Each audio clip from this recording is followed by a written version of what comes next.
بسم الله الرحمن الرحيم.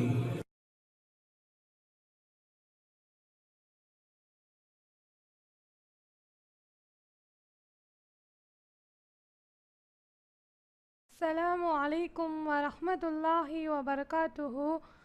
يا أيها الناس اتقوا ربكم الذي خلقكم من نفس واحدة وخلق منها زوجها وبث منهما رجالا كثيرا ونساء.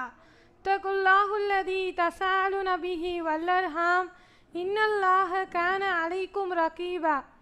إن أصدق الحديث كتاب الله وأحسن الهدي هدي محمد نبي صلى الله عليه وسلم وشر الأمور محدثاتها وكل محدثة بدعة وكل بدعة ضلالة وكل ضلالة في النار. ربي اشرح لي صدري ويسر لي أمري واحلل عقدة من لساني يفقهوا قولي. ربي زدني علما. يا مقلب القلوب சப்பீத் கல்வி அலா தீனிக்க. உள்ளங்களை புரட்டக்கூடியவனே, உன் மார்க்கத்தின் பக்கம் என் உள்ளத்தை புரட்டுவாயாக என்று பிரார்த்தித்தவளாய் எனது உரையை நான் ஆரம்பம் செய்கிறேன். எனக்கு உங்களுக்கு முன் பேச வழங்கப்பட்டுள்ள தலைப்பு மதுவினால் சீரழியும் சமுதாயம். அல்லாஹ் மனிதர்களுடைய வாழ்க்கையில் சில விஷயங்களை ஹராமாக்கியிருக்கான், சில விஷயங்களை ஹலாலாக்கியிருக்கான். முகமது நபி ஸல்லல்லாஹு அலைஹி வஸல்லம் அவங்க மார்க்கம் எத்தி வைக்கிறதுக்கு முன்னாடியே அறியாமை கால பழக்க வழக்கங்கள் அப்படின்னு வட்டி, விபச்சாரம், கொலை, கொள்ளை இன்னும் அதிகமாக நடக்கக்கூடிய ஒன்று தான் மதுவின் மீது உள்ள ஒரு மோகம்.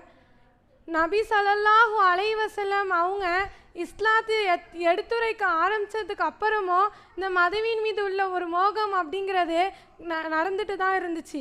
அல்லாவும் மதுவை ஒரேடியாகலாம் அல்லாஹ் தடை செய்யலை, அதை படிப்படியாக தான் அல்லாஹ் மதுவை தடை செஞ்சான்.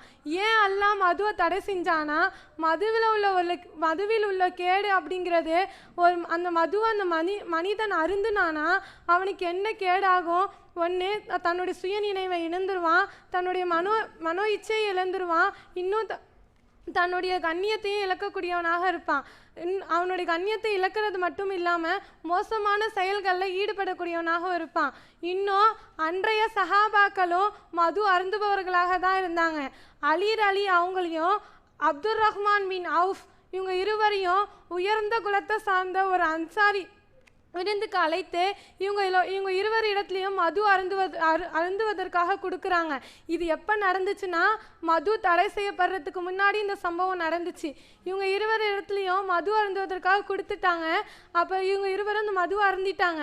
அப்போ அலி அல்லாஹு அன்ஹு அவங்க என்ன செய்கிறாங்கன்னா, மது அருந்திட்டு மஹ்ரிப் தொழுகையில் குல்யா ஐயுஹல் காஃபிரூன் அப்படிங்கிற சூறாவை தவறுதலாக ஓதிடுறாங்க. அப்போ அல்லாஹ் சொல்கிறான், லா தக்ராவு சலாத்த வன்தும் சுக்கராவு, இறை நம்பிக்கை கொண்டவர்களே, நீங்கள் போதையாக இருக்கும்போதே தொழுகையின் பக்கம் நெருங்காதீர்கள் அப்படின்னு சொல்லி அல்லாஹ் வசனத்தை இறக்குறான். அப்போ அல்லாஹ் மது தடை செய்யப்பட்டதற்கான முதல் காரணமே தொழுகையாக தான் இருந்துச்சு. பிறகுதான் அல்லாஹ் மதுவை முழுமையாக தடை செஞ்சுட்டான். அல்லாஹ் சொல்கிறான், மதுவினால சில பயன்கள் இருந்தாலும் அதற்கு கேடுகள் நிறையாவே இருக்குது அப்படின்னு சொல்லி அல்லாஹ் சொல்கிறான். இன்னும் எடுத்துக்கிட்டோன்னா, ஒரு மனிதன் மதுவில் போய் விழுந்துட்டானா அவனுடைய குடும்பமும் சரி, அவனுடைய உடல் ரீதியான அவனுடைய உடலும் சரி சீரிழந்து விட்டுருது. இப்போ இன்றைய காலத்தில் எப்படி இருக்காங்க, நம்ம மதத்திற்கும் பிற மதத்தவர்களுக்கும் உள்ள வித்தியாசம் என்ன? பிற மதத்தவர்கள் மார்க்கம் தெரியாதவங்க அவங்க மது அருந்துறாங்க. ஆனால் நம்மளுடைய இந்த இஸ்லாமிய மார்க்கத்தில் அல்லாஹ் மதுவை நான் தடை செஞ்சுருக்கேன்னு சொல்கிறான். ஆனால் ஒரு சிலர் என்ன செய்கிறாங்க, அதை அருந்தக்கூடியவர்களாக தான் இருக்காங்க. சொல்லுவாங்கள்ல, குடியை தான் கெடுக்குன்னு. ஆமாம், குடியை தான் கெடுக்கும், நாட்டையும் கெடுக்கும், தன் வீட்டையும் கெடுக்கும்னு சொல்லுவாங்க.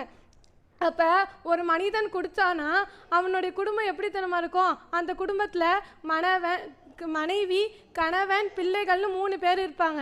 அப்போ அந்த மணவன் டெய்லியும் குடிச்சிட்டு வீட்டு முன்னாடி உளுந்து கிடக்கிறான், வேலைக்கே போக மாட்டான். ஆனால் அந்த மனைவியாக இருக்கக்கூடிய அவள் என்ன தெரியுமா செய்வா? தன்னுடைய குடும்பத்திற்காக கஷ்டப்பட்டு உழைச்சி சேமித்து வைப்பா. அந்த காசை எடுத்துகிட்டு போய் டெய்லியும் அவன் குடிச்சிட்டு அந்த குடும்பத்தை நாசமாக்குவான். இது மட்டுமா நடக்குது? இப்போ பைக்கில் ஒருத்தன் குடிச்சிட்டு ஒருத்தன் பைக்கில் போயிட்டுருக்கான், சரியான போதையில் இருக்கான், நல்லா குடிச்சிட்டு போயிட்டுருக்கான். அவன் தான் போய் எங்கேயாவது மோதி செத்து போகிறான்னு இல்லாமல் முன்னாடி இப்போ நல்லா இருக்கிறவங்க ரோட்டில் நல்லா தான் நின்றுட்டுருப்பாங்க, அவங்க மேலே விட்டு ஏற்றி அவங்களையும் மேலே அழைச்சிட்டு போகக்கூடியவனாக இருக்கான்.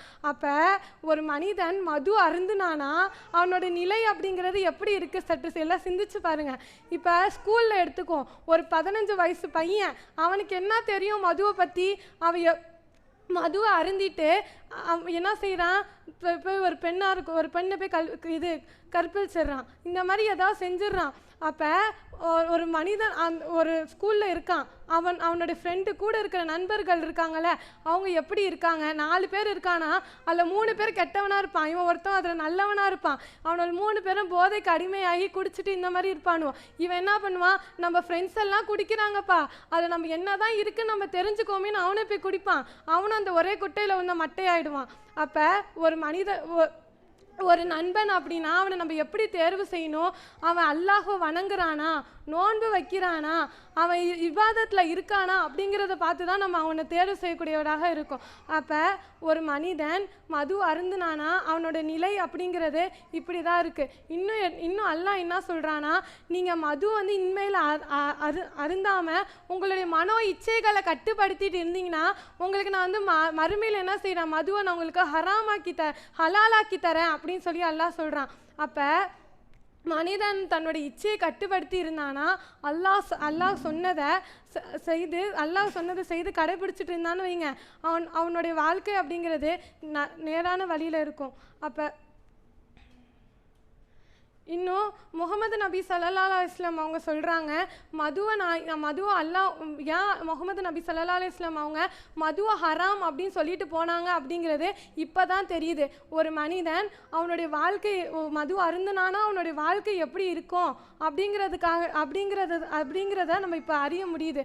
அப்போ நம்ம மதுவை அருந்தாமல் அல்லாஹும் அல்லாஹ்வுடைய தூதரும் சொன்னபடி இருக்கணும். இன்னும் எடுத்துக்கிட்டோன்னா, மது அருந்துறாங்களே மது இப்போ குடிச்சிருவான், ஒரு முஸ்லீமாக இருக்கான், அவன் குடிச்சிட்டான்னு வைங்களேன், நாளைக்கு குடிச்சிட்டு தொழுவ போயிடுவான். அவனுக்கு அப்படின்னா என்னன்னே தெரியாது, ஏன்னா அவன் மார்க்கத்தில் இல்லை, அவன் வந்து தொழுவ போயிடுவான். ஆனால் அல்லாஹ் என்ன சொல்கிறான்? ஒருத்தன் மது அருந்துனானா அவனுக்கு 40 நாளுக்கு அப்புறம் தான் அவன் தொழுகை ஏற்றுக்கப்படும் அப்படின்னு சொல்கிறான். அப்போ ஒரு மனிதன் என்ன செய்வான்? மது அருந்துட்டு 40 நாள் கழிச்சு போய் தொழுறானா, அல்லாட்ட பாவம் மன்னிப்பு கேட்டால் மன்னிச்சிருவான் அல்லாஹ். இதே மாதிரியே 3 தடவை செய்வான். 4ஆவது தடவை என்ன செய்வான்? தவாப் செய்யணும். அவன் வந்து மது அருந்திட்டு அவன் திருந்தணும்னா அல்லாஹ் கிட்ட தவாப் செய்யணும். அப்படி தவாப் செஞ்சு திரும்பியும் அவன் அப்படி தான் செஞ்சானா அல்லாஹ் அவனை மன்னிக்க மாட்டான். மது அருந்துபவர்களுடைய மறுமை நிலை எப்படி தெரியுமா இருக்கு? அல்லாஹ் தீனத்துல் ஹபால் அப்படிங்கிற ஒரு நீரை வந்து அவனுக்கு புகட்டுறான். தீனத்துல் ஹபால் என்றால் என்ன தெரியுமா? நரகவாசிகளுடைய வியர்வையும் அவங்களுடைய சீலும் தான் அந்த தீனத்துல் ஹபால். எனவே அப்படிப்பட்ட அந்த தீனத்துல் ஹபாலை நம்ம அருந்துவதற்கு நம்மளுக்கு எண்ணம் இருக்குமா? இனி வரக்கூடிய காலங்களில் மதுவை அருந்தாமல் அது வந்து மது அப்படிங்கிறத விட்டு விலகி நம் வாழ்க்கையில் நேரான வழிக்கு செல்வோமாக. இறுதியாக வல ஐநூன்றாக எந்த கண்ணும் பார்த்திடாத, வல உதுனு சமியாத் எந்த காதும் கேட்டிடாத ஆயுதத்துல் இபாதி சாலிஹின என் நல்லடியார்களுக்காக நான் தயாரித்து வைத்துள்ளேன். எனவே அப்படிப்பட்ட அந்த சொர்க்கத்திற்கு செல்வோமாக. அஸ்ஸலாமு அலைக்கும் வரஹ்மத்துல்லாஹி வபரகாத்துஹு.